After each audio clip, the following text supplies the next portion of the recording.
those of you that don't know me, my name's Tim Cruz. For the last 21 years, I've been the Plymouth County District Attorney here in the county where I was born and raised, where I grew up, and I want to thank you for coming here today for the latest mock trial that we're doing. And I tell some folks, we've been doing mock trials for a long time, but primarily we've been doing them in schools with kids, and we were always dealing in situations that might be kind of pertinent to what the kids were going through in their schools. And many times you're dealing with issues with bullying or cyberbullying, and we always had the victim's name in those cases was always Michael picked on. And so we'd always have a kid who was a bully, we'd always have kids who were witnesses, we'd always go through that whole scenario. Or we'd be doing another scenario where the kids would be going to a house party, and one kid would be taking pills, one kid would be drinking beer, one kid would be doing nothing, one kid would do something else. It was an assaultive crime. And we would go through with all the young kids like 6th grade, 7th grade, and they really enjoyed it, and they read their parts, and they understood them, and they were really good. Many times they're better than some of the COAs that we're at, because people at the COAs sometimes take liberties with the facts, and they change it without telling them. And that makes it a challenge. Because as we go forward and try cases, you're usually set forward with a police report and the police officers, and you'll sit down if there's victims, the police officers, you'll sit down and you'll talk to them, and you'll go through the cases with them prior to going into the courtroom. And when you go into the courtroom, at that point, you're going to hear from a court officer who will tell everybody to rise with the judges coming in. Then they will read the charges against the person who's charged with the crime that day. And they'll apply not guilty verdicts to that person, and then the case will go forward. And this is a jury trial, not a bench trial. So a bench trial is if you are charged with a crime, you can waive the jury and go completely in front of a judge. And the judge will make all the determinations of fact and law, and make the determination as to the verdict. With a jury, in this instance, the jury makes the decision as to what happened. So then you take the facts as you collectively find them, you apply them to the law, and then you come up with a verdict. And that's really kind of the difference right there. So in this mock trial we're doing today, this is just kind of a learn by the role playing that we're doing. And the primary responsibility of everybody here today is really the process, the enactment of what we actually do on a daily basis in court, what's going on here in Plymouth County in our 4 district courts, Plymouth, Brockton, Wareham, and Hingham, or our superior courts in Brockton and Plymouth. And every day and every year, there are a lot of trials going on. We have roughly 18,000 to 20,000 criminal cases a year in our courts. We have a lot of business going on, and we handle everything in the DA's office from trespass to homicide. And homicide cases obviously go to Superior Court, and the lower level OUIs, first offense OUIs, second offense OUIs, they will stay in district court. An OUI in Massachusetts is a drunk driving. Okay, we call it OUI because it's operating under the influence, not driving. I'll explain that later on, but you don't have to actually be driving to be operating in Massachusetts. So, if you ever, word to the wise, if you ever had a drink or two, you got tired on the road, and you pulled off into one of the rest areas, take a snooze, right? Pull the keys out of the ignition. If you leave the keys in the ignition, you're operating your car, even if it's not on. So pull them out. And somebody had a great question for me. I think Becky's going to ask you right there. What do you do with these things in the fog? I go, I don't know. How's that? We don't have that case yet because Commonwealth versus Husky, the case that came down 35 years ago, is what we've been hanging our hats on since that time. So I think whoever the first person is that gets pinched on a fob, when you push the button in your car because you don't have keys in the ignition anymore, really, for the most part, I think that person ultimately will probably win that case down the road, but it's going to cost you a lot of money because you're going to have to hire lawyers, you're going to have to go through the whole process, and it'll take a lot of time. But I think eventually at some point that is definitely going to happen. So today the story is basically it's pretty simple. The defendant and the gentleman charged over here sitting with the defense attorneys. The defendant has gone to lunch with a friend of his for his birthday. Went to a bar here in the town of East Bridgewater, and had a number of drinks. And during the course of his number of drinks, usually in this instance consisting of whiskey and a few beers and some shots of vodka, he eventually gets shut off. And when he gets shut off, he leaves the bar. He's very mad that he gets shut off. The bartender will shut him off. He leaves the building at that time and goes out to his car and immediately gets behind the wheel of the car and drives directly into a parked vehicle. And then at that point, the police are called, the police show up, and they make observations at that time. Officer Montero is going to tell you what he saw, what he observed at that time. He's going to tell you what he observed of the defendant at that time. And as a result of the initial observations that he makes, he's going to tell you that he subsequently asked you to do some field sobriety tests. Field sobriety tests are kind of like agility tests to make sure you can do all these various things. And he put him through a couple of those, and in his opinion, he flunked him. He formed the opinion he was going to do intoxicating liquor. He arrested him for OUI. And then at that point, the case is in. And now it's up to you to determine whether or not the facts that put forward by the Commonwealth show that he's under the influence of intoxicating. It's pretty simple. And that's pretty much the end of the defendant. It's a 72-year-old male.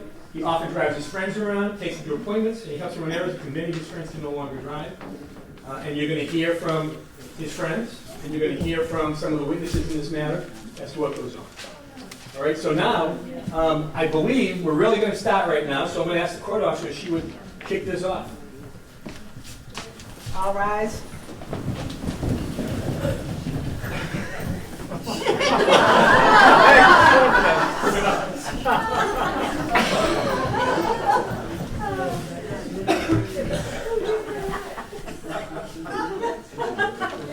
All persons having anything to do before the Honorable Judge Nancy, Justice of the District Court, now sitting at the Plymouth District Court, within and for the Commonwealth, draw near, give your attendance, and you shall be heard. God save the Commonwealth of Massachusetts. The court is now in session. You may be seated, and please silence your phones. Would the witnesses please stand? Do you swear to tell the truth, the whole truth? Please raise your right hand. Do you swear to tell the truth, the whole truth, and nothing but the truth, so help you God? I do. You can be seated. The defendant before you is being charged with operating under the influence of intoxicating liquor.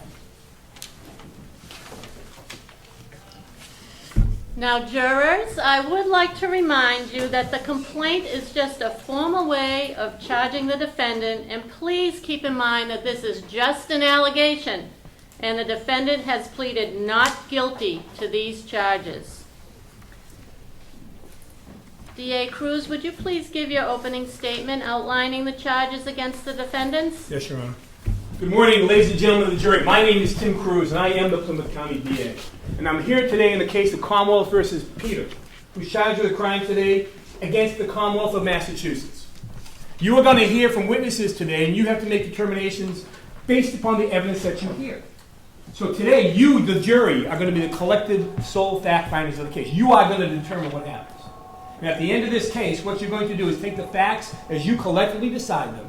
You're going to apply them to the law that's directed by the judge. And then at that point, you're going to come up with your verdict.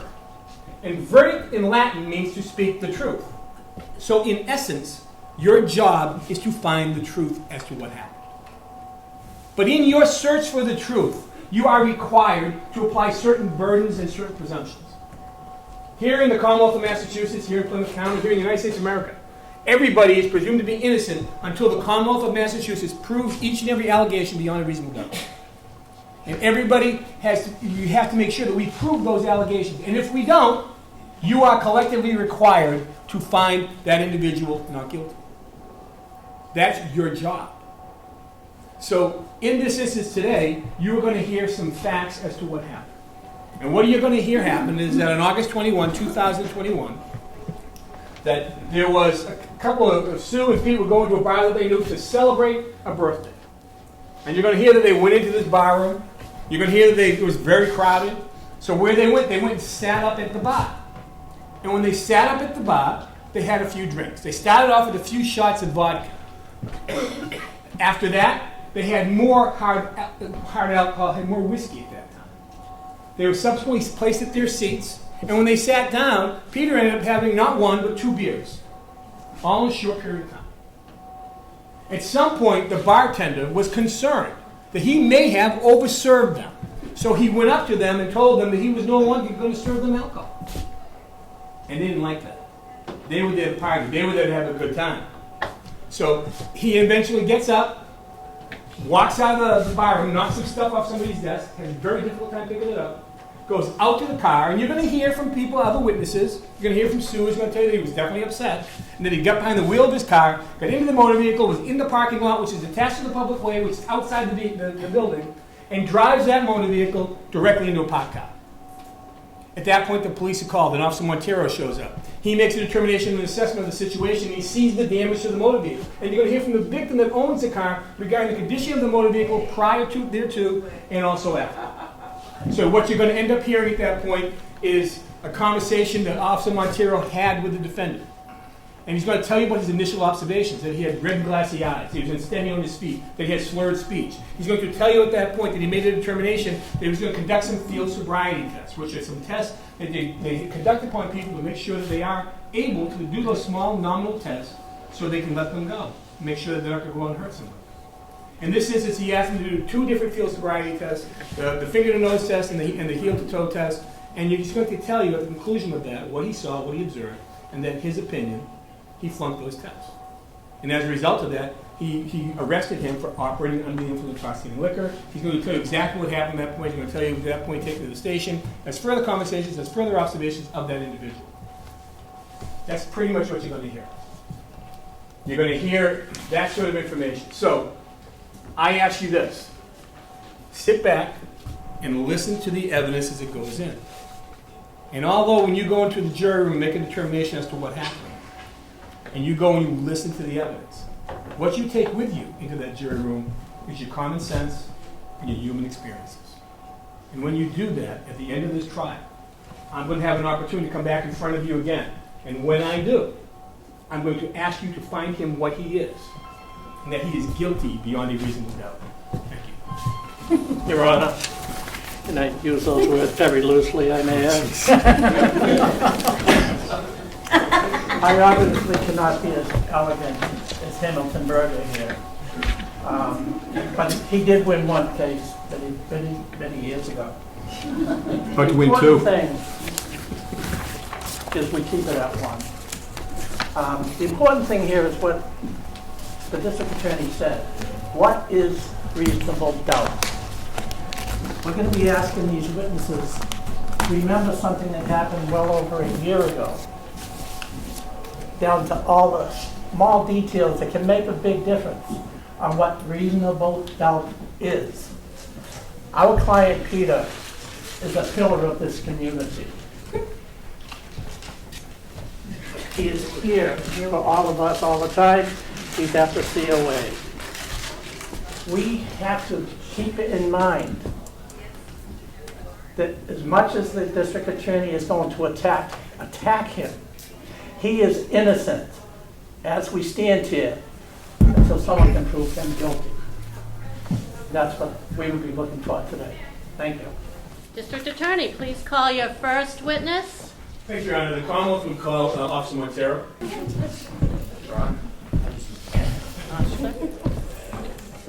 That's 1. All right. Sir, would you please state your name for the ladies and gentlemen of the jury and spell your last name? It's Officer Matthew Montero, Monteiro.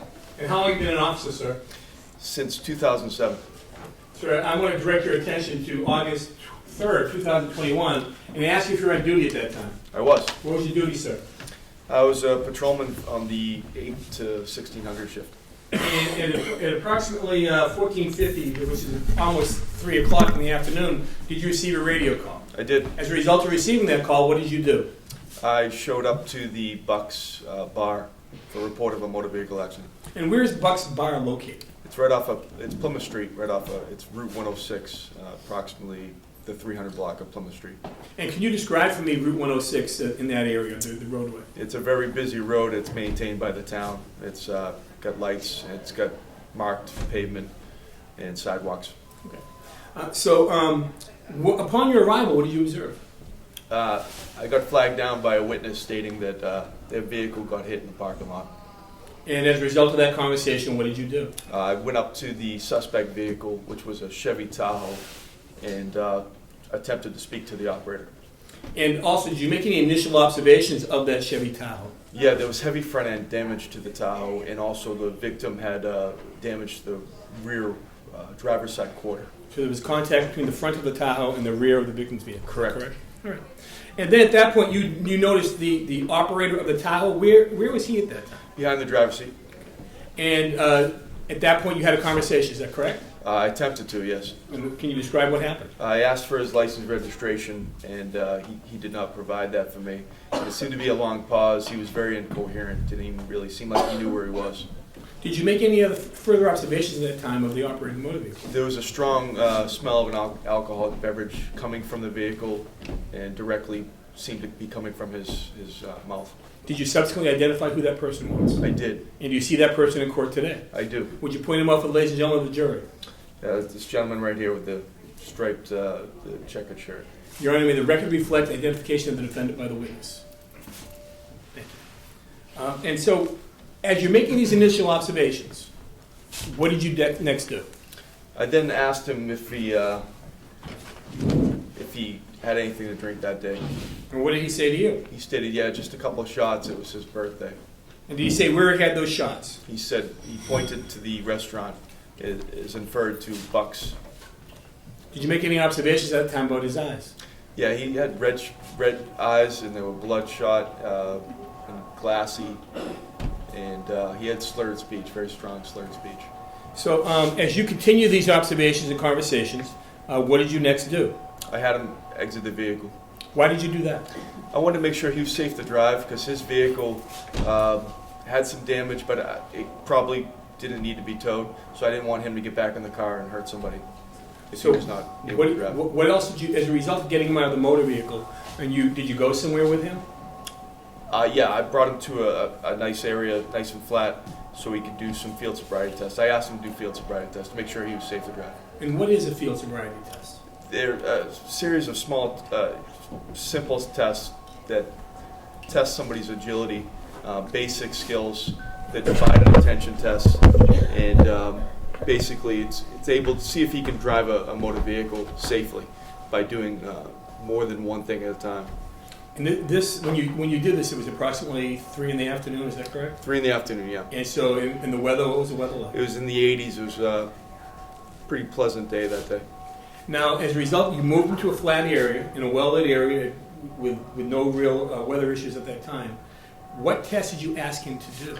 First test I had him do was a walk and turn test. What is the walk and turn test? A walk and turn test is a test where there's several steps to it. The first step is a instructional phase where I actually demonstrate the test, but I put him in an instructional position where he puts his left foot on a line and his right foot directly in front of it. And while I'm demonstrating the test, he has to maintain that instructional position. And then after that, he has to take 9 heel-to-toe steps on a line and then do a proper turn that I demonstrate and 9 heel-to-toe steps back on that line, counting out loud, keeping his hands by his side. It sounds like a lot, but as I demonstrate, it's pretty basic. Did you ask him prior to doing that whether or not he had any physical ailments? I did, yes. What did he say regarding that? He stated he had nothing that would inhabit his basic agility. Okay. So then that put you asked him to do that test, correct? I did. How did you do it? He missed heel to toe on every step except for the 8th step, and he had a improper turn, and then he didn't even do the last 9 steps. How about his arms or his hands? He was keeping them at a certain pace, correct? Yeah, they were about 6 inches off his side from each side, about 6 inches off. So almost like this. Trying to balance. Right. Yep. Okay. After you did that first test, did you give him the opportunity to take another one? I did. And what would that be? That test would be the one-leg stand. What is the one-leg stand test, sir? The one-leg stand is another agility test where he has to lift either his left or right foot about 6 inches off the ground, counting out loud, 1001, 1002, and it's about 30 seconds that I time. And I'm looking to make sure both legs stay locked out and that he keeps his arms by his side and that he can continue that test for about 30 seconds without putting his foot down. And after you showed him, instructed him what to do, did you ask him whether or not he understood that? I always do, yes. And what did he say when you asked him that? He stated he understood the test and he'd be able to do it. And what happened next? He lifted his left foot off the ground for about 2 seconds and then immediately placed it down. Did you make any other further observations of him at that time? His arms went up by his side, but more than 6 inches this time, almost like he was flapping his wings.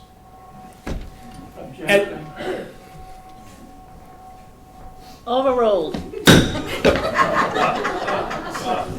like the judge. May that be noted in the court script. So after you concluded the 2 field sobriety tests, did you form an opinion as to the sobriety of Peter at that time? Yes, What was your opinion, sir? that he's under the influence of intoxicating liquor. As a result of that opinion, what did you next do? Placed him under arrest. And when you placed him under arrest, what did you do? You cuffed him? I handcuffed him, double locked, yes, sir. And you put him in the cruiser at that point? I did. And also, at some point, you had the opportunity to check his motor vehicle, did you not? Yes. And what did you find inside Peter's motor vehicle? Several empty beer bottles and some nips. So now Peter's under arrest for OUI. You take him back to the East Bridgewater Police Station, is that correct? Yes. What happens upon your arrival there? Well, to back up, on my way there, the cruiser was overwhelmed with the smell of alcohol. I had to roll down the windows. So he didn't make any statements on the way, but then he was booked and processed per policy for OUI.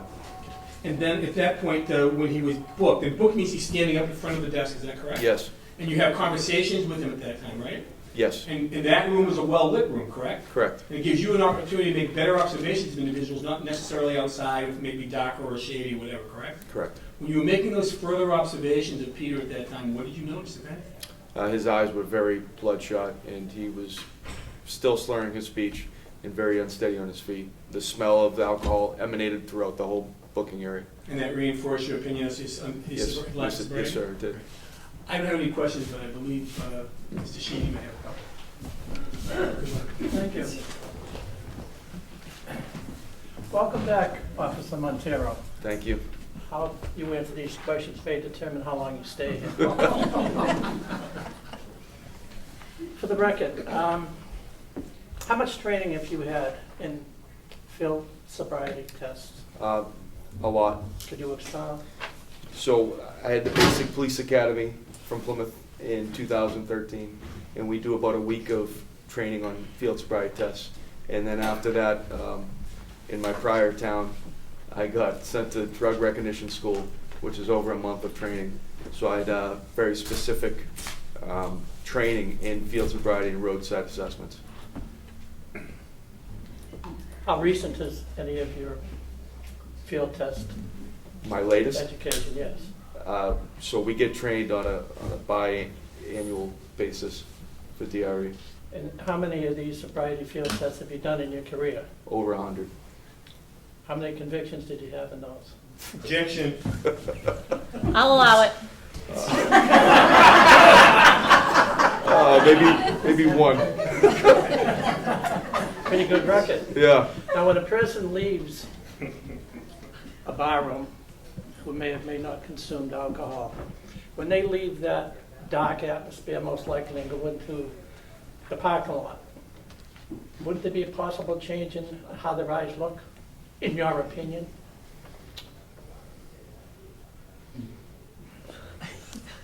How their eyes adjust to the sun, you mean? Yeah? Yes, could they- it could be a problem, yeah. So when you first saw it, those eyes red, may have just been him walking out of a dark into a light? From my training experience, red eyes wouldn't happen from the sun, so, no. So when you were doing your training, you were watching people walking from a dark atmosphere to the sun. That was part of your training, No, it's just life experience, sir. life experience. Yes. Wow.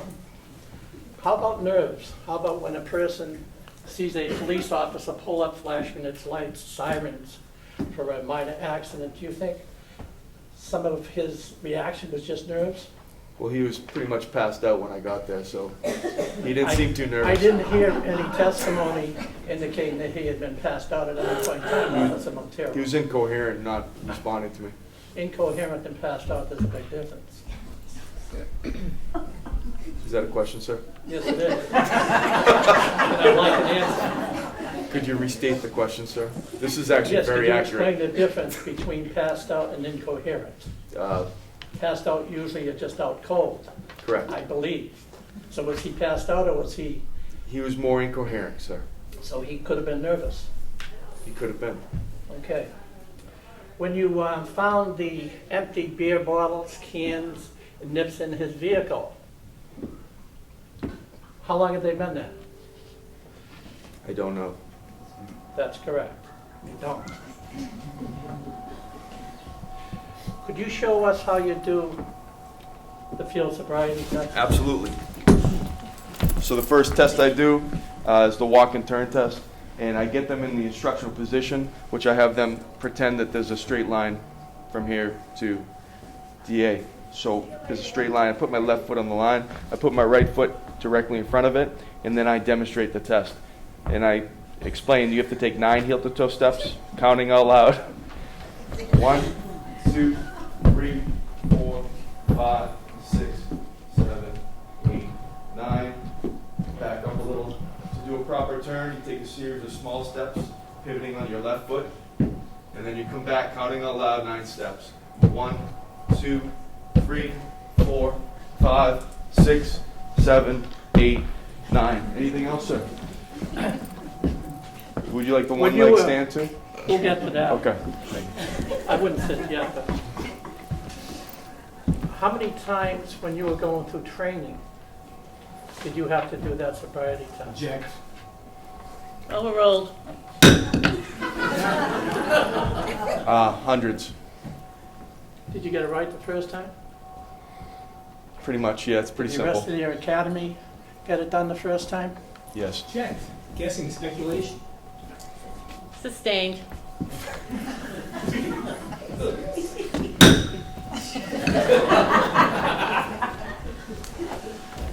That make you feel better, Your Honor? I'll hold you in contempt of court. Be my guest. Wouldn't be the first. Could you now talk about the second sobriety test? I'll demonstrate that. So Please that's a one leg stand, and we have them put their feet together, and I explain the test just like this.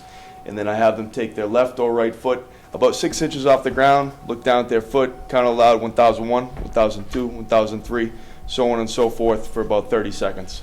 If they put their foot down, I have them continue the test from the number that they left off of. Your Honor, may I ask the jury to stand and see if they can pass this sobriety test? Objection. Overruled. It's worth a shot. Although it would be entertaining. I was trying for some entertainment, Your Honor. And looking at you like that is very difficult. I mean, that's all for now. Just a couple questions on redirect, if I could. Now, Yes, sir. you were asked questions regarding the lighting and whether or not people might be able to see and things such as that, and how they come out from the light into the day. Is that correct? Yes. All right. Now, in your experience as a human being, does that going from one spot to the other make you smell like alcohol? No. Does it make you have slurred speech? No. Does it make you under the influence of intoxicating liquor? Not at all. Thank you. Thank you. One more question, Your Honor. I'll allow it. Thank you. I believe that my client has what is referred to as a dry eye syndrome. How would that affect his eyes walking from a dark to a sunlit area? I'm not an ophthalmologist. Sorry. Jury, I would like you to take that into Object. consideration. Object. That's fine. Stand up to your closing. It was like that. The jury will disregard that. Does the Commonwealth have another witness to call? I do. Thank you, Officer McCarron. Thank you. Sue, Ricketts? Thank you. Ma'am, would you please state your name and spell your last name for the jury? Susan Prendergast, Prendergast. What's your occupation, ma'am? I work at the Council on Aging. Ma'am, I want to direct your attention to August 3rd, 2021, and ask you if that day you went to lunch with anybody. Yep, Who did you go to lunch with? I went with Peter. And how did you get there? Peter picked me up because I lost my license for drinking and driving. So you like to have a drink or two. Sometimes. So on this day, Peter picks you up, correct? And he drives to the bar room, correct? Yes. When you got to the bar room, can you describe it for me? Well, we go there often. It's a kind of our favorite hangout. And we were, oh, I'm sorry, I'm going on. Go ahead. It's kind of a place where everybody knows your name. Everybody knows our name. And so you walk into this bar, and it's pretty crowded at that time, correct? Yes. So where did you and Peter go at that time? At the bar, And when you went up to the bar, did you order a drink? we did. What did you order? What did you order and what did he order? We each ordered a shot of vodka. Just one? Well, then we had another one, Okay, so you each had 2, yes. all right? Then after your second shot of vodka, what did you have next? Well, we were celebrating his birthday. Peter and I have been friends for a long time. And I also told him that day that I discovered on Ancestry.com that we are third cousins. So we were celebrating Run that. around. Yeah, well, and then, Objection. Overruled. Thank you. so, then the jukebox was playing and the song Fireball happened to come on. So we had a fireball to celebrate. Just one? Well, no, we had 2. Yeah, 2 fireballs. Yeah. Okay. What did you have after that? Well, at the bar, Anyway, well, you had the bar, and then you went to a table at some we point. did right? go You had to a one. table. We had a pizza. So while you were at the bar, there, you had each had 2 shots of vodka and 2 fireballs. Right. Did you have anything else while you were up there of an alcoholic nature? We may have had a beer. Okay. And then at some point, a seat opened up. You guys went down to the seat and you Yes. ordered pizza. Correct? Yes. When you sat down, you had pizza. By the time you sat down, you've had 2 vodkas, 2 fireballs, Mhm. and maybe 1 beer. Right. When you sat down at the table, what did you have then, Well- alcoholic-wise? Pizza makes you thirsty, and what goes better with with pizza than beer? So we had 2 more beers at the 2 table. more beers. Okay. At some point, did you make any observations about Peter? No, he was fine. He was fine? Yeah, And you were fine too? absolutely. Okay. But at some point, somebody didn't think you were fine, right? Well, yeah, Who was that? Buck. We thought he was our friend. What did he do? What did he say? He shut us off. Why would he shut you off if you were fine? Well, because he thought we He Peter. thought in you weren't particular- fine. Right. All right. Had too much to drink. Okay. So when you were told that, how did you feel that you weren't going to have any more alcohol? Well, I was mad. Peter was mad. And once you were both mad, what did you next do? Well, we got up and we were leaving. What happened? Well, Peter tripped on something and basically cleared our whole table off. And so we picked it up. He kind of stumbled, but I helped him, and then we left. And you, by the way, you've known Peter for how long? Oh, quite a long time. More than 8 years? Yeah. Years, okay. You're not aware of any physical ailments or problems that he has regarding his walking or ability like that, No. correct? Okay. Nope. And he's actually a guy who's a real good guy, and he gives all of his friends, especially people like you, who have prior drunk driving charges, rides around the town, Right. right? He's a good person like that. He is. Okay. So on this day then, after he knocked the table over, the stuff off the table, you two went where? We went to his Tahoe. Okay. And when you get in the passenger side, Yes. and Peter got behind the wheel, Yes. and Peter started the Tahoe up. Yes. What happened next? As he backed out, and as he went forward, he hit a parked car. And was anybody in the parked car at that time? No. What happened after he hit that car? He put it in park, and he started to back up and to leave, and he kind of got stuck in between the sidewalk and the curb, and so he just had to stop. So I'm just trying to take what you said. So he backed up in order to leave. Is Yes. that right? Hit and run, right? Objection. Right? Yes. But he couldn't leave because of the fact the car was kind of hung up on the curb, correct? Right. All right. So after that happened, what did Peter say to you, and what did you say to him? Well, I told him it was fine. Let's just go. Nobody's hurt. Let's just go. And then what happened? Well, he just kind of stared out the window and didn't really say anything. At some point, did a police officer show up? Yes. And was he the gentleman that just testified? Yes. And did you notice how he did his job with Peter? Yes. Were you standing right there at that time? No, I was standing off to the side. Okay. But you weren't that far away. You were closer than you and I are right now, correct? Yes. And you were able to watch what was going on, right? Yes. And you watched Peter get put through the field sobriety test, correct? Yes. And you saw that, in the officer's opinion, that he was unable to do the test, correct? I thought he did. I thought he did. Overruled. You thought he did what? I thought he did fine. You thought he did fine? Yeah. Okay, but you had just heard the rules for the first time at that point, correct? Yeah. How to do the heel to toe. Sorry? You're leading the witness. I think she's awesome. So at this point, she'll... I'll allow it. Chairman, before this. Mr. Sheedy, you will direct your comments to the judge. All right, so at that point, you made observations of him and he was subsequently arrested. Is that correct? Yes. And you can smell alcohol on him also, correct? Well, it was either him or me, but yeah. Thank you. Mr. Sheedy, would you like to cross-examine the witness? Thank you, Your Honor.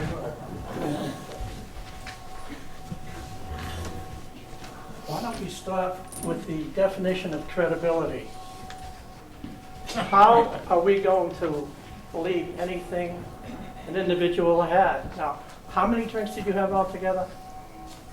Oh, 6 or 8? And this is a normal lunch? Well, for me, I don't know about for him, but it wasn't out of the ordinary. 6 to 8 in the matter of how long were you at this restaurant? Maybe 2 hours, tops. And you can remember everything that's happening after you have consumed this much alcohol. Well, I didn't pass out, so yeah. Well, neither did my client. No, he didn't. He was a little sorry, Peter, but you know, he was staring off into space a lot. And while he was steering, what were you doing? Trying not to laugh.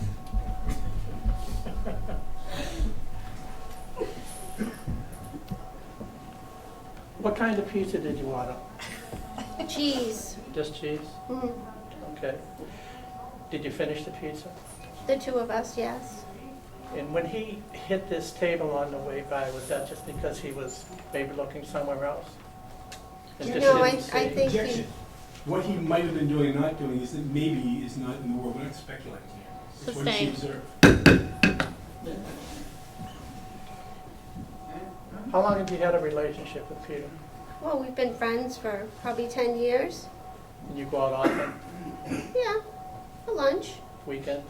No, just Okay. lunch. Just asking. Okay, that's all I have at this time. Nothing further, Your Honor. Thank you, ma'am.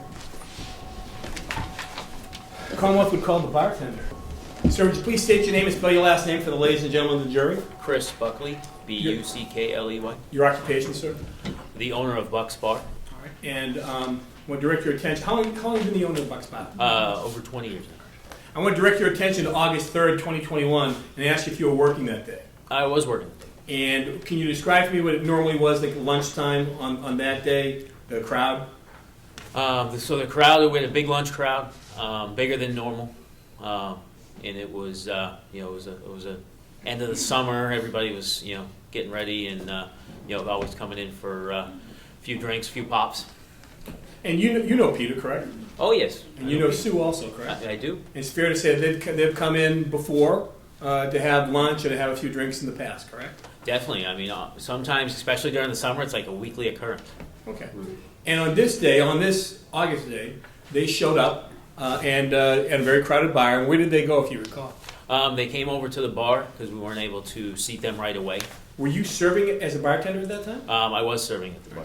And when they came in, do you recall what it was that you served them when they first sat down? They had a couple shots of vodka, and then they ordered the pizza, and then they had another couple shots of vodka.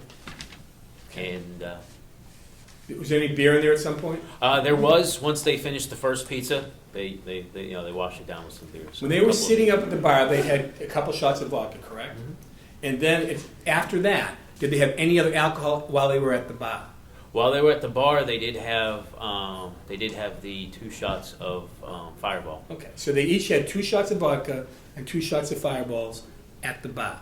Yes, Then a table opened up, correct? that is correct. And then once the table opened up, that's when Peter and Sue were allowed to go sit down and go have their lunch. Mm-hmm. And then they got pizza at that time. That's when they got the pizza. Yes, Okay. And did they have any other alcoholic beverages at that time? they had 2 beers with the pizza, 2 beers each? 2 beers each, And they finished those beers, is that correct? and they finished those beers. Did you serve those last 2 beers also? I did serve those last year. After you served those last 2 beers, what observations were you making of them? It went from a good time to a very good time to sloppy good time, so it was, So once you get sloppy, is that when you make the determination that you're not going to serve somebody anymore? yes, that's the option. And in your opinion, the amount of alcohol those two consumed has reached that level? Yes, And you made certain observations of them, is that correct? yes. Did you make observations of Peter regarding his stability or the way that he was conducting himself? Well, they were carrying on, and it was very apparent that those were the last 2 drinks I needed to serve them that day. And you have to do you own a bar, so therefore you have to take certain training and you have your experiences to make a determination. You know, make sure you keep your license, correct? Yes, that is and you correct. have tips training, and you know when it comes based upon typically somebody that's shut them off. Mhm. All right, and you made the determination at that time that they would have no more alcohol. That is correct. Once you made that determination, how did Peter and Sue take it? They were not very happy. They what- threatened not to come back, and they come back every week. So I kind of took that personally, but I had to look out for them, and I have to look out for the bar. What happened after that? After you told them that they were no longer going to be serving alcohol? They get up. Peter stumbled out, cleared his own table for us, and that was the last I saw of them. They took off to the parking lot. Did you see what happened out in the parking lot? No, I didn't. Again, it was a very busy day, so as soon as they exited the bar, we went back to taking care of the rest of the patrons. At some point, did the police come in and have a conversation with you? Yes. And once was it Officer Montero? Yes, Officer Montero. When he came in and had that conversation, did you tell him basically what you told us right now? Yes, sir. And did you form an opinion, by the way, sir, that Peter was under the influence of alcohol when he was leaving your bar? Yes. Okay. Thank you. I don't have any further questions. Thank you. Mr. Sheedy?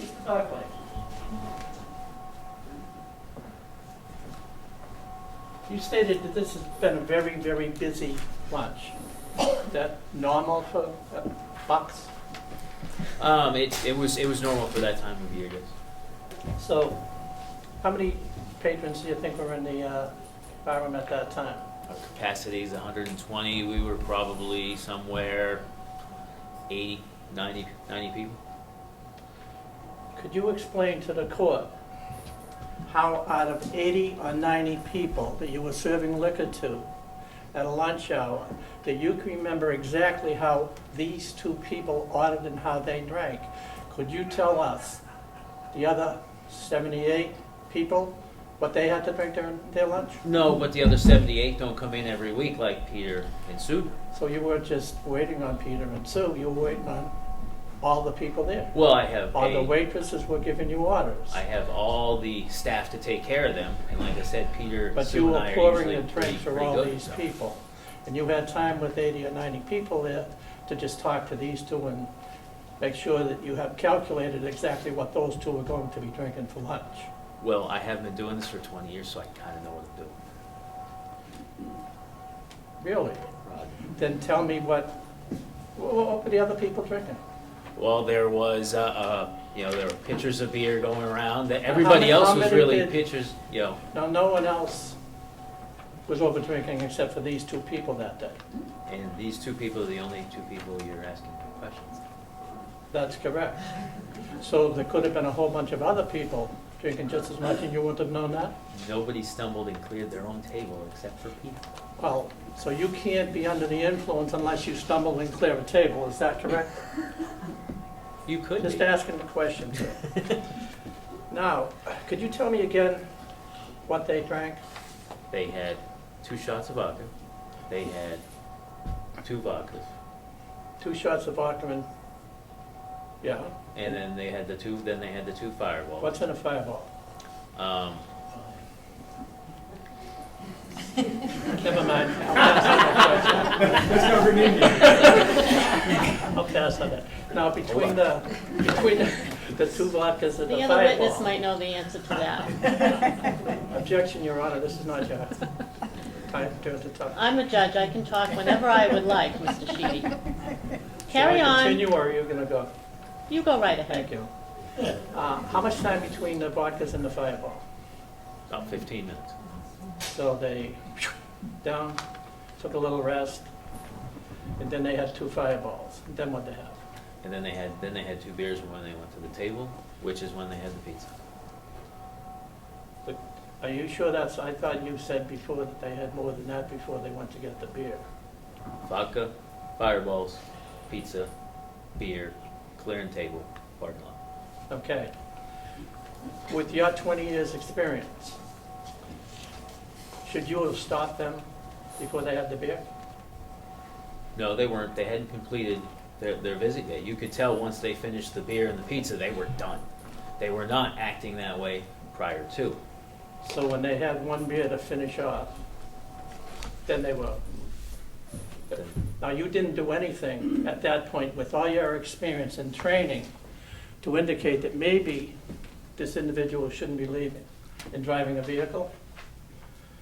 Well, as a lifelong East Bridgewater resident, and East Bridgewater is 8 out of 10 walkable community, I make sure they leave the premise of the bar.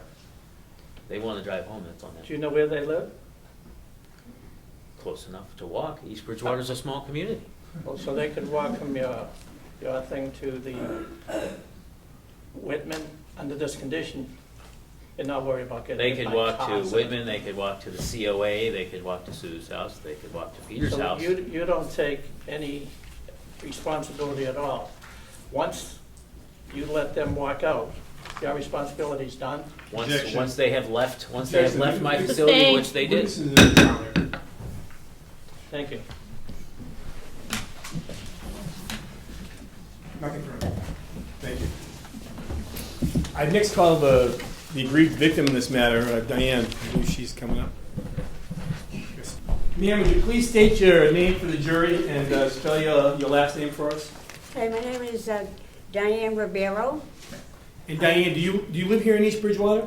Oh, yes, I do. How long have you lived here? 80 years. And are you familiar with Buck's Pub? Yes, I am. How are you familiar with it? I just go by it every now and then. Okay.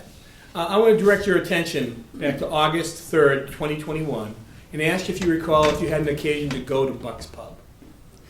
I did go over there to pick up a takeout. Okay. How did And you, after picking out the takeout from there, I walked outside and I saw the Chevy Tahoe hit my car. how did you get over? What kind of car did you drive? A 2005 Malibu. And to you, was it a new car to you? Yes, I had saved for 5 years to purchase it. So that car meant something to you then, Yes, correct? it did. And you had parked your car in a spot, correct? Parking spot. Absolutely. And you went inside to get your food. Yep. And when you came back out, you made observations of a Chevy Tahoe, correct? Right? And you saw that Chevy Tahoe do what to your car? It hit my car. And when it hit your car, did you notice damage to your motor vehicle? The front bumper I'm trying to think, the front bumper of the Tahoe was falling off, and my car was hit on the left rear. So there was significant damage to your motor vehicle? Yes, Did you make any observations of that motor vehicle trying to back up and pull away? just a little, yeah, they were going back up, trying to get away. And after you saw what happened, did you go up to the motor vehicle to have a conversation with them? I saw the driver sitting in the Tahoe on the driver's side with a blank stare, and I immediately called the police. And when he had a blank stare, did you see him doing anything else? When I walked out, I could see him laughing. Do you see the operator of that motor vehicle in the courtroom today? Yes, Would you point him out for the ladies and gentlemen of the jury? Your Honor, may the record reflect the identification of the defendant by the witness. Thank you. All right, well, so you weren't in the car, so you didn't physically get hurt, correct? no. But no. financially, you've been hurt, correct? From Right, the right. value of your car. All right? I don't have any further questions for you, but I believe Mr. Sheedy may have some. Since there's no question. Commonwealth rest. You have closing argument? Members of the jury, you've heard a less than circumstantial case from the prosecutor. We know who Peter is. Again, he is a pillar of this community. He's a model citizen. He drives people around when they need rides. He's an elderly person. He was there to celebrate a birthday. I didn't see a lot of credibility coming from the witnesses We have an intoxicated friend who, if anyone drank that type, wouldn't be coherent. We have a bartender that doesn't think he has any responsibility for keeping people in the bar if they're driving under, if they walk outside, so I don't think he was driving under. Reasonable doubt, we started with, and reasonable doubt should be in all your minds right now. This individual, no one has proved. Even the officer, you know, who gave a great testimony. I'm not too sure too many of us could do those field sobriety tests even right now. Keep that in mind when you go into that jury room. Thank you. Ladies and gentlemen of the jury, first of all, I want to thank you for your attention today, for listening to this case and making the determination as to what you have to decide in this case. Because you may feel that your job is almost over, but I'm going to suggest to you right now that your job is really about to start. Because now you have to decide collectively what happened on August 3rd, 2021, and you have to decide that from the information and the evidence that you heard from the witnesses on that stand. And Mrs. Sheedy is correct. The Commonwealth has the burden of proof. We have to prove each and every element of the crime charge beyond a reasonable doubt. That's a burden that we have in every case. It's a burden that we accept. And it's a burden that I suggest to you we have far surpassed it today. How have we surpassed it? You heard from Officer Montero get up on the stand, and I thought he was a very good witness. I thought he was also very articulate as to what happened on that day. As he told you that on that day he received a radio dispatch. As a result of that dispatch, he went to the Buck's place and made observations of damage to motor. Went in and had conversations with Peter and made observations. Peter may be a great guy, but even great guys can't drive under the influence of alcohol in public ways here in the Commonwealth of Massachusetts. He made observations of him, and those observations were based on his professional, trained background. And he made those certain observations and asked him, as a result of a car accident, that he was the driver of a parked motor vehicle. He hit a parked car. He is sitting in his motor vehicle. He gets out. He's then taken over to an area that's flat on the ground, well lit, and he's asked to do field sobriety tests. And he makes other observations of him. Strong odor of alcohol, slurred speech, unsteady on his feet. Those are the observations that he made. And he had him go through those tests. And he told you how he did, and that he flunked those tests. And really, is it really not imaginable that he didn't flunk those tests? You heard me had to drink. His good friend Sue, she told the truth. They were hammered. Right? Shots of vodka, fireballs, beers. Good time had by all. It's party time. It's birthday time. And you also heard from Chris, the bartender. And quite honestly, I give him kudos for getting there telling the truth. Because when's the next time you think you're going to hear from a bartender that he overserved somebody? They never overserve somebody, do they? But in this instance, he tells you that he did. And when he did, he got back behind the wheel of the motor vehicle. He knocked things down, he gets into the car, and he causes an accident. You know, I could go on. You've heard all this evidence. You heard the damage to Diane's car. And I'm going to ask you to use your common sense.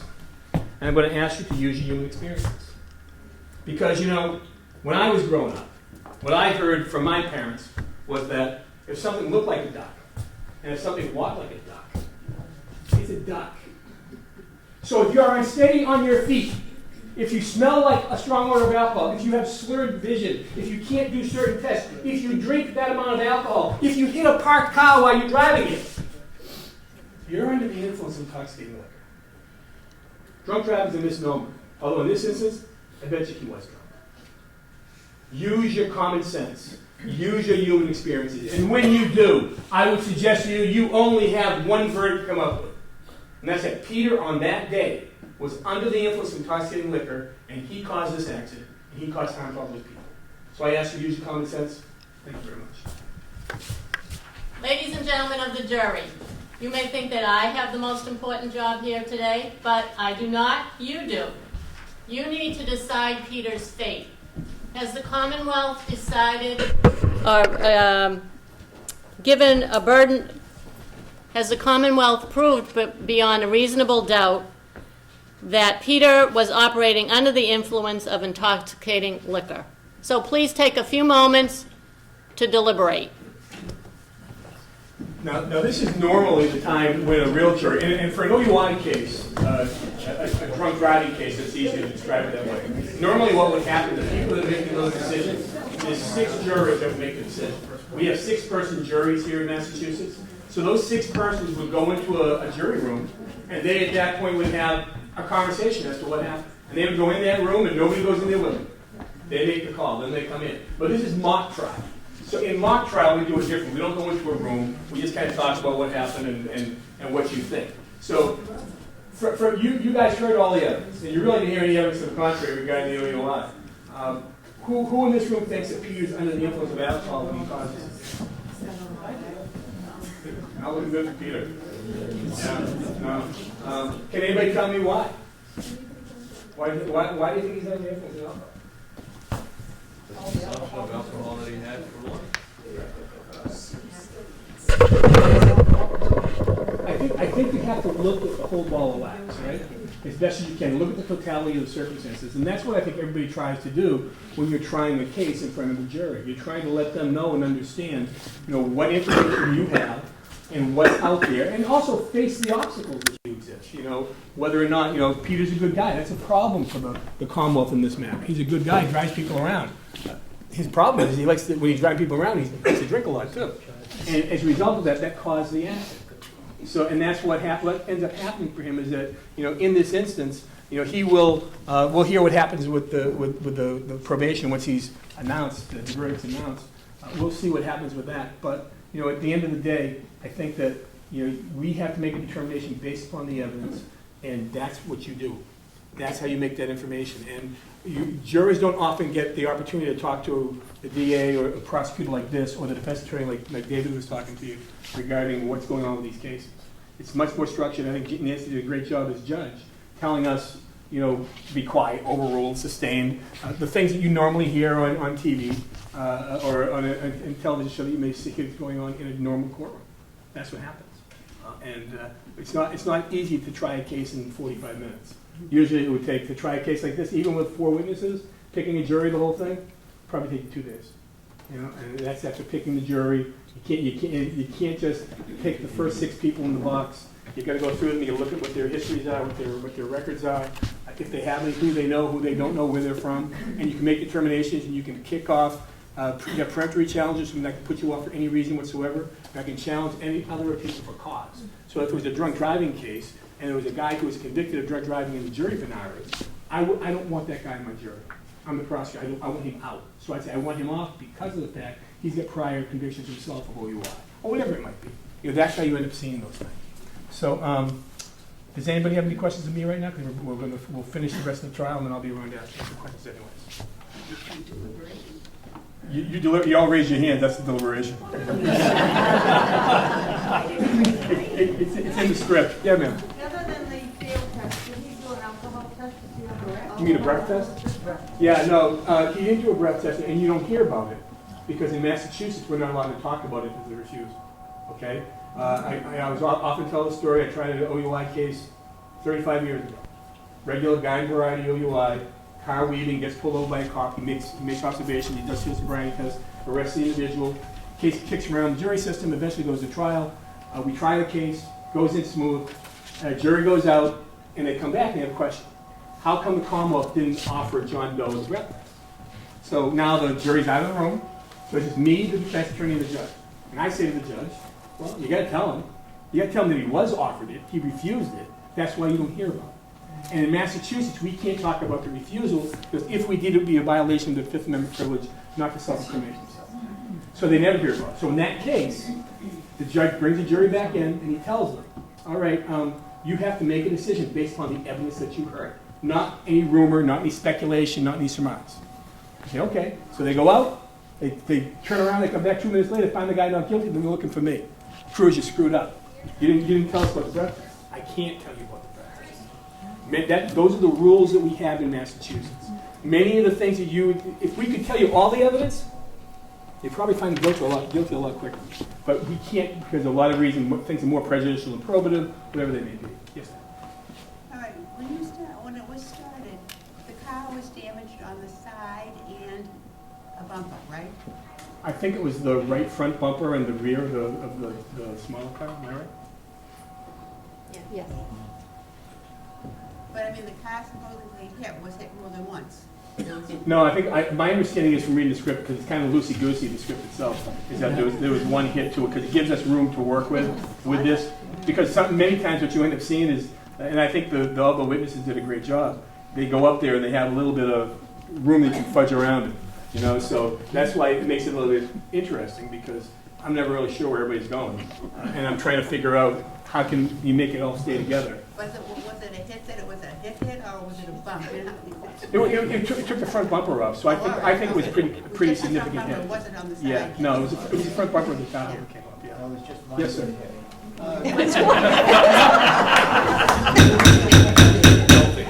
Could the defense attorney have put Peter himself on the He stand? could have, yeah. And that's one other thing also. Here in Massachusetts and the United States, if you're charged with a crime, you don't have to do anything. You can just sit on your hands, say, Commonwealth, I'm not doing anything. You have to prove every element of the crime charged beyond a reasonable doubt. And we also can't mention the fact, because you would think, the guy didn't get up and testify, he must be guilty, right? Why is he getting up there? Why is he going to be subject to cross-examination? We can't do that. We have a right in Massachusetts and the U.S. not to do anything. And we can't mention the fact that he doesn't testify. Say, obviously he did it, but if he didn't do it, he would have got up and told you he didn't do it. We can't say that. We get a mistrial if that happened, we have to end the case over. So yeah, he can sit there and not do anything, and we have the burden, he doesn't have to prove anything. Yes?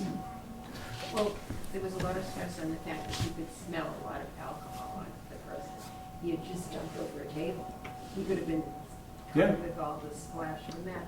And the bartender, if he had nearly full capacity, no bartender is really going to know if you drank what was ordered. She could have been drinking at the party girl.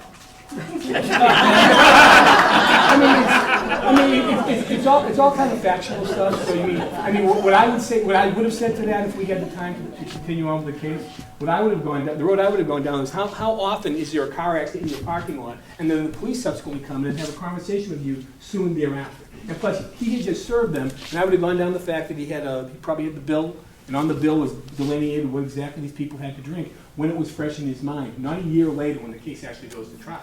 So that would have been there, but you're absolutely right. It would definitely be a question, as David said, of credibility. Who do you believe and who don't you believe? Who's got something to gain, who's got nothing to gain by coming? Now, what did Matt Montero have to gain by coming and not telling the truth?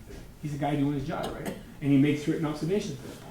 And like he told you, he very rarely wins any cases. So therefore, he's not looking for another shotgun. Because it is very difficult in Massachusetts to get a conviction on a drunk driver, an OUI case. Very difficult. Yes, ma'am. I didn't hear, isn't Officer Montero supposed to read him his rights? Yeah, we just get into the purposes of this. And you also, in the jury itself, you wouldn't hear that. All the preliminary stuff regarding, many times people are making allegations that the police officers didn't give their Miranda rights, didn't give all their appropriate rights. And a lot of that stuff would be taken care of in preliminary motions that a jury would never hear. So if they said that the guy had made a statement against his penal interest to say he wasn't given his rights, his lawyer would have filed what's known as a motion to suppress and allege that the Commonwealth and the police had unlawfully secured that statement and to try to knock it out. And if they knocked it out, the jury would never hear it. Many times that's what happens. And it's unfortunate because, like I said, if you heard all the evidence that's out there, you sit there, how do you ever lose a case? But when it gets minimized like that and things are kept out and you can't get into those issues and you can't explain them, it makes it for a real challenging time. And now especially with OUI drugs, that's very difficult.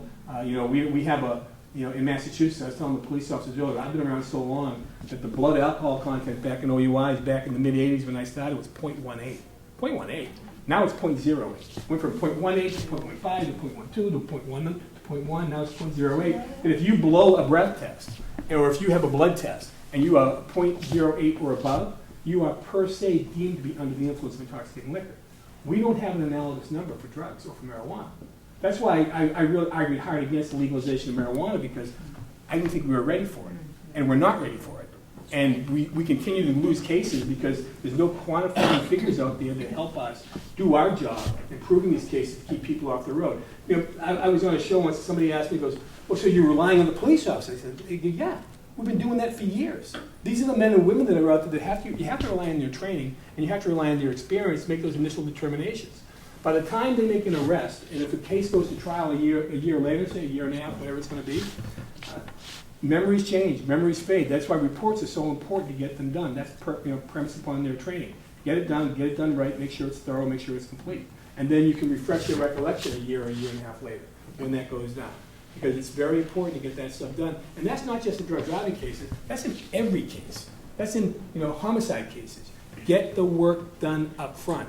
Because if you don't, you will regret it 2 or 3 years down the road when those cases go forward. And that's just the truth of the matter. You need to make sure everything's done correctly, and when you do that, your cases are better off down the road, and you can go forward with that. But many, many times, our cases get piecemealed out, statements or whatever they may be, and they're gone, and we can't use them. And sometimes they're a really important piece of evidence. And then you're left with, say, maybe 50% of your case, and like, gee, do I have enough to get over the rail, to get over the hump? And that's always a challenge, and you have to make that determination based upon your experience and looking at the case and seeing what's there. So anyway, I'm probably going too far. I have a question on everything you just said there. Sometimes on the news we'll hear this guy just got arrested again for 5th OUI. So was he able to get through the system because he kept just getting his cases thrown out of court? No, not necessarily. I mean, if you have, in Massachusetts, we have a 10-year look-back rule right now. So if you had 10 OUIs back in the 70s, you were young, you were stupid, you were drinking and driving a lot, you kept getting, and back in the 70s, sometimes you get like a $25 fine for it. It was completely different back then. It might have been easier just to walk in and pay the $25 and dealing with all the rigmarole that you have to deal with now.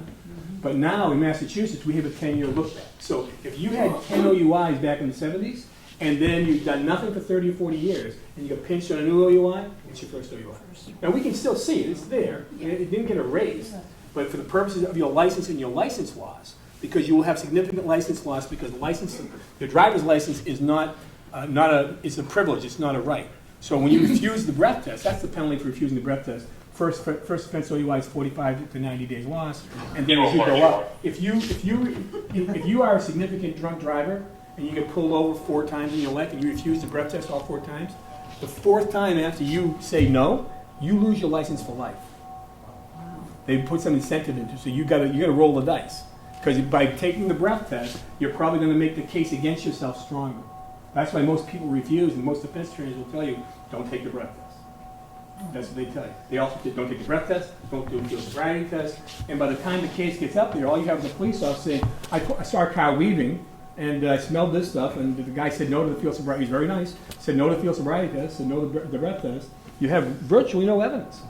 And then you sit there, and the jury's like, they look at I think the jury looks at the individual being charged with the case, and yeah, but for the grace of God go I. I didn't drink one night, I was driving down the road. That could be me, not guilty. You get that a lot. Yes? I have 2 questions.